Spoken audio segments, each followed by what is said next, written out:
আসসালামু আলাইকুম। আমার পঞ্চম শ্রেণীর লক্ষ্মী লক্ষ্মী বাচ্চারা, আজকে আমরা কি পড়ব? আজকে আমরা পাঠ 11 নিয়ে পড়ালেখা করব, অবশ্যই আমার বাংলা বইয়ের।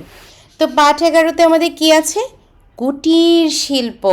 আজকে আমরা এই কুটির শিল্প সম্পর্কে জানব, এবং আমাদের এই যে কুটির শিল্প, এটি কিন্তু ঐতিহ্যবাহী। তো এগুলো নিয়ে আমরা একটু ডিটেলসে পড়ব। আচ্ছা, দেখো কি সুন্দর সুন্দর। প্রথমে একটা ঘোড়ার ছবি আছে, একটা মাটির তোমার কি বলবো ফুলদানির ছবি আছে। এগুলো কিন্তু সবই হাতে বানানো। এই যে 4টা ছবি দেখতে পাচ্ছ, সবই কিন্তু হাতে বানানো। এরপর একটা শতরঞ্জির ছবি আছে, একটা কাঁথার ছবি আছে, নকশি কাঁথার ছবি আছে।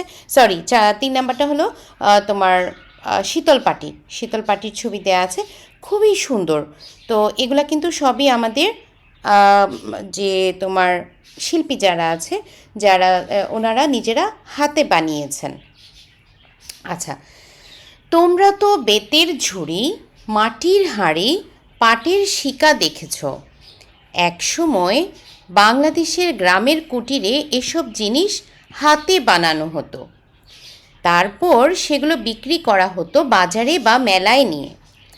কুটিরে তৈরি হতো বলে এসব জিনিসকে বলা হয় কুটির পণ্য। কুটির পণ্যের মধ্যে আরও আছে জামদানি শাড়ি, তাঁতের শাড়ি, শীতলপাটি, শতরঞ্জি, নকশি কাঁথা, হাত পাখা, গয়না ইত্যাদি। এসব পণ্যকে শিল্পের মর্যাদা দিয়ে বলা হয় কুটির শিল্প। ইবনে বতুতা 14 শতকে বাংলাদেশে ভ্রমণ করতে এসেছিলেন। তাঁর বিবরণে বাংলার সমৃদ্ধ কুটির শিল্পের কথা আছে। এখন কুটির পণ্য শুধু কুটিরে তৈরি হয় না, কারখানাতেও এইসব জিনিস তৈরি করা হয়। এদেশের কুটির শিল্পের কোনো কোনো পণ্য পৃথিবীতে বিখ্যাত হয়েছিল, যেমন মসলিন কাপড়। তোমরা কি মসলিন কাপড় দেখেছ? সাধারণত দেখা যায় যে আমাদের মেয়েদের একটা শখ থাকে যে আমাদের একটা মসলিনের কাপড় থাকবে। তো তোমরা তোমাদের মা খালাকে জিজ্ঞেস করে দেখো যে তাদের তোমার আলমারিতে মসলিনের কোনো কাপড় আছে কিনা, তাহলে তোমরা সেখান থেকে দেখে নিতে পারবে।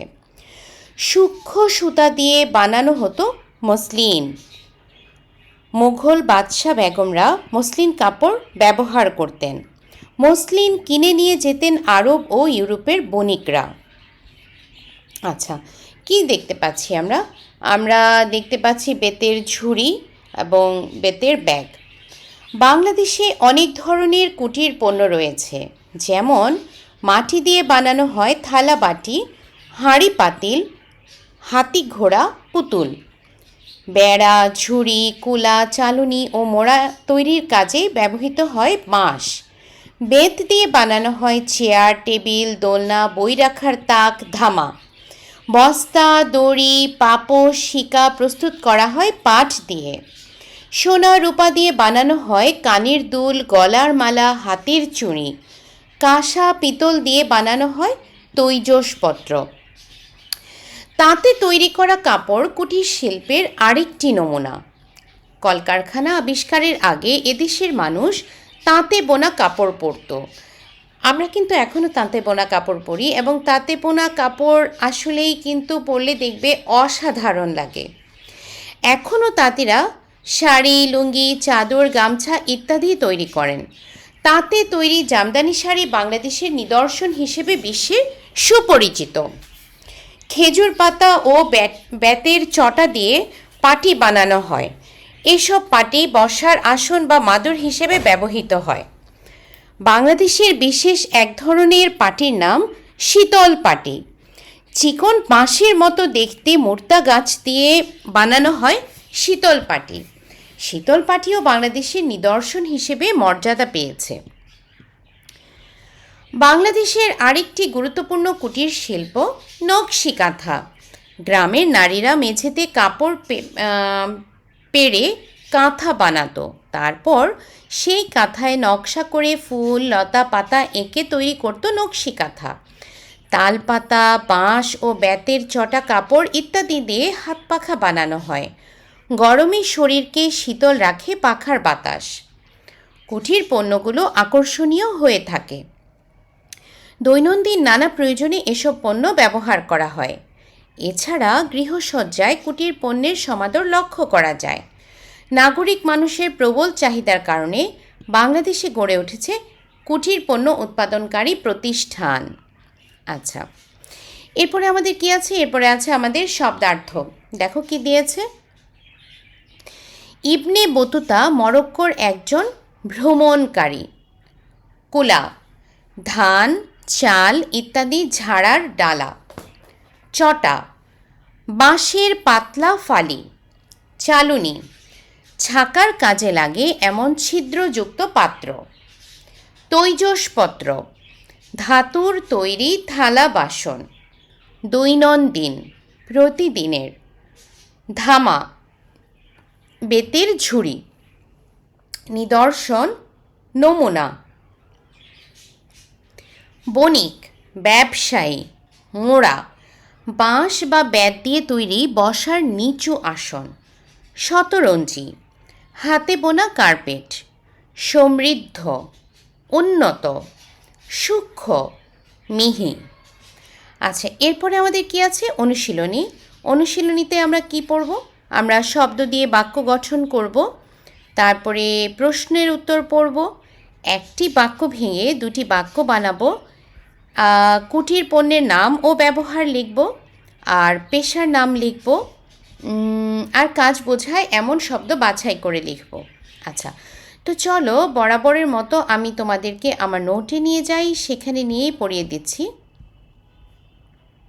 আচ্ছা, তো শব্দার্থ তো যেহেতু আমাদের পড়া হয়ে গেছে, তাই শব্দার্থ আর পড়াচ্ছি না। আমরা যাব হলো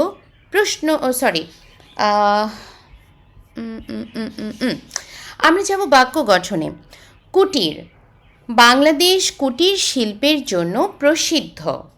সমৃদ্ধ, বাংলার কুটির শিল্প 14 শতকেও সমৃদ্ধ ছিল। সূক্ষ্ম, মসলিন কাপড় সূক্ষ্ম সুতা দিয়ে তৈরি করা হয়। তৈজসপত্র, মা রান্নাঘরে নতুন তৈজসপত্র এনেছেন। নিদর্শন, পাহাড়পুর বিহার প্রাচীন স্থাপত্যের এক অপূর্ব নিদর্শন। মোড়া, দাদু বারান্দায়, এখানে ভুল আসছে, একটু দাগিয়ে দেই, জাস্ট এ মিনিট। আচ্ছা, দাদু বারান্দায়, এটা হবে মোড়ায় বসে আছেন। ওকার মোড় অসিন্নার আকার হবে। কুলা, মা কুলা দিয়ে ধান ঝাড়ছেন। আচ্ছা, এরপরে আছে আমাদের প্রশ্ন উত্তরগুলো আমরা এখন পড়ব। দেখো, কুটির শিল্প কাকে বলে? কুটির শিল্প হলো এমন এক ধরনের শিল্প যেখানে গ্রামের ছোট ছোট কুটিরে বা ঘরোয়া পরিবেশে হাতে তৈরি জিনিস উৎপাদন করা হয়। এসব পণ্য সাধারণত মাটি, বাঁশ, বেত, পাট, সুতা বা কাপড় দিয়ে তৈরি হয়। আগে মানুষ নিজেদের প্রয়োজন মেটানোর জন্য ঘরে এসব জিনিস বানাতো এবং পরে বাজারে বা মেলায় বিক্রি করত। কুটিরে তৈরি হওয়ায় এসব পণ্যকে কুটির পণ্য বলা হয় এবং এই শিল্পকে কুটির শিল্প বলা হয়। এখানে কুটির শিল্প কুটিরে তৈরি হওয়ার পাশাপাশি এখন কুটির শিল্প কুটিরে তৈরি হওয়ার পাশাপাশি কারখানায়ও তৈরি হয়। আবারও একটা বানান ভুল আসছে, এই যে এই বানানটা ভুল এসছে, এটা তোমরা ঠিক করে নেবে। তো ঐকার রসিকারই হবে, তৈরি হয়। আচ্ছা, এরপরে কি আছে? ইবনে বতুতাকে তিনি কোন সময়ে বাংলাদেশে ভ্রমণ করতে এসেছিলেন? ইবনে বতুতা ছিলেন মরক্কোর একজন বিখ্যাত ভ্রমণকারী ও লেখক। তিনি পৃথিবীর অনেক দেশ ভ্রমণ করে ভ্রমণ কাহিনী লিখেছেন। 14 শতকে তিনি বাংলাদেশে এসেছিলেন ভ্রমণের উদ্দেশ্যে। তার ভ্রমণের বিবরণে তিনি বাংলার কুটির শিল্প, মানুষের জীবনযাপন, বাণিজ্য ও সংস্কৃতি সম্পর্কে বিস্তারিত উল্লেখ করেছেন। বাংলাদেশের নিদর্শন হিসেবে মর্যাদা পেয়েছে কোন কোন পণ্য? বাংলাদেশের বেশ কিছু কুটির পণ্য দেশের ঐতিহ্য ও সংস্কৃতির নিদর্শন হিসেবে বিশেষ মর্যাদা পেয়েছে। এর মধ্যে জামদানি শাড়ি, বিশ্বব্যাপী বিখ্যাত হাতের কাজের শাড়ি। শীতল পাটি, মুর্তা গাছ দিয়ে তৈরি হয় এই বিশেষ পাটি। মসলিন কাপড়, সূক্ষ্ম সুতা দিয়ে তৈরি বিশ্বখ্যাত কাপড়। এইসব পণ্য বাংলাদেশের ঐতিহ্য বহন করে এবং দেশকে বিশ্বের সামনে পরিচিত করেছে। নকশি কাঁথা কীভাবে তৈরি করা হয়? নকশি কাঁথা তৈরি হয় গ্রাম বাংলার নারীদের হাতে। প্রথমে পুরানো কাপড় কয়েকটি স্তরে সাজিয়ে সেলাই করে কাঁথা তৈরি করা হয়। এরপর রঙিন সুতা দিয়ে কাঁথার ওপর ফুল, লতা, পাতা, পাখি, ঘর বাড়ি বা নানা নকশা আঁকা হয়। এই সূক্ষ্ম হাতের কাজের নকশাই কাঁথাকে নকশি কাঁথা বানায়। এটি আমাদের দেশের ঐতিহ্যবাহী কুটির শিল্পের একটি গুরুত্বপূর্ণ অংশ। কুটির পণ্য কোন কাজে লাগে? কুটির পণ্য দৈনন্দিন জীবনে নানান কাজে লাগে, যেমন থালাবাটি, হাঁড়ি পাতিল, ঝুড়ি, কুলা, চালনি, মোড়া ইত্যাদি গৃহস্থালী কাজে লাগে। বেতের চেয়ার, টেবিল, তাক, ফুলদানি, শোপিস ইত্যাদি সুন্দর, টেকসই এবং সাংস্কৃতিক বৈশিষ্ট্যযুক্ত হওয়ায় ঘর সাজাতে ব্যবহৃত হয়। তাঁতের কাপড়, জামদানি, গামছা, চাদর ইত্যাদি হাতে বোনা কাপড় আমরা পরিধান করি। এছাড়াও রয়েছে নকশি কাঁথা, শীতল পাটি, হাত পাখা, যেগুলো আমরা দৈনন্দিন নানা প্রয়োজনে ব্যবহার করি। আমার বাড়িতে কী কী কুটির পণ্য আছে তার তালিকা তৈরি করি। আমার বাড়িতে যেসব কুটির শিল্প আছে তা নিচে দেওয়া হলো: বাঁশের ঝুড়ি, বেতের মোড়া, মাটির ফুলদানি, পাটের দড়ি, তাঁতের গামছা, তালপাতার হাত পাখা, নকশি কাঁথা। এখানের এই প্রতিটা পণ্য কিন্তু সত্যি সত্যিই আমার বাসায় আছে। তোমরা খুঁজে দেখবে যে তোমাদের বাসায় কোন কোন পণ্য আছে, এরপরে তোমরা সুন্দর করে লিখবে। আচ্ছা, এখন আমাদেরকে বলেছে একটা বাক্যকে ভেঙে দুটা বাক্য বানাই। ইবনে বতুতা বাংলাদেশে ঘুরে সমৃদ্ধ কুটির শিল্পের কথা লিখেছেন। ইবনে বতুতা বাংলাদেশ ঘুরে দেখেছেন, বাংলাদেশে ঘুরে দেখেছেনও লেখা যেতে পারে, অথবা বাংলাদেশ ঘুরে দেখেছেন। তিনি সমৃদ্ধ কুটির শিল্পের কথা লিখেছেন। কুটির পণ্যের ব্যবহার বাড়ানোর মধ্য দিয়ে এর সমৃদ্ধি ঘটতে পারে। কুটির পণ্যের ব্যবহার বাড়ানো উচিত, এতে কুটির শিল্পের সমৃদ্ধি ঘটতে পারে। আমি বৈশাখী মেলায় গিয়ে নানা রকম কুটির পণ্য দেখেছি। আমি বৈশাখী মেলায় গিয়েছিলাম, সেখানে আমি নানা রকম কুটির পণ্য দেখেছি। কুটির শিল্পে পুঁজি কম লাগে এবং স্থানীয় কাঁচামাল ব্যবহার করা হয়।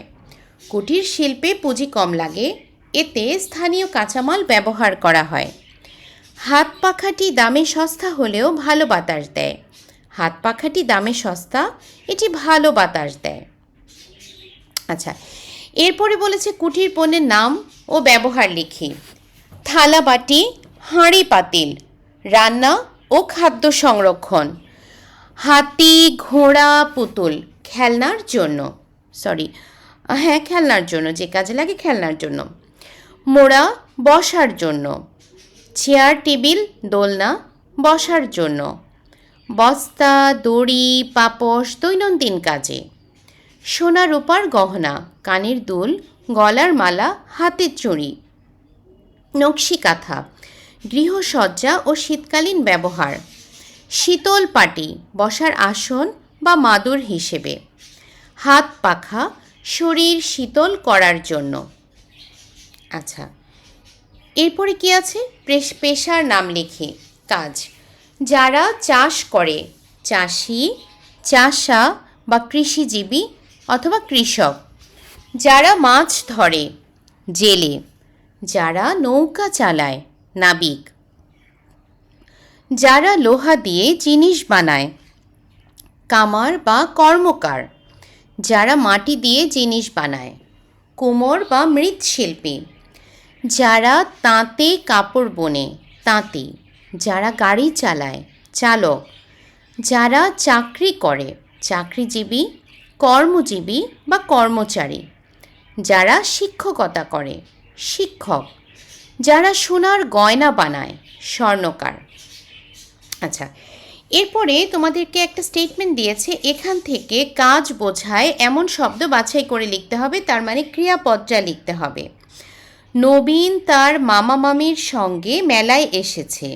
সে মামার হাত ধরে রেখেছে। মেলায় অনেক রকম জিনিস সে দেখতে পাচ্ছে। এগুলো দেখে তার ভালো লাগছে। হঠাৎ মামি বললেন, নবীন, নাগরদোলায় চড়বে? নবীন মাথা নাড়িয়ে সায় জানালো। মামা 10 টাকা দিয়ে টিকিট কাটলেন।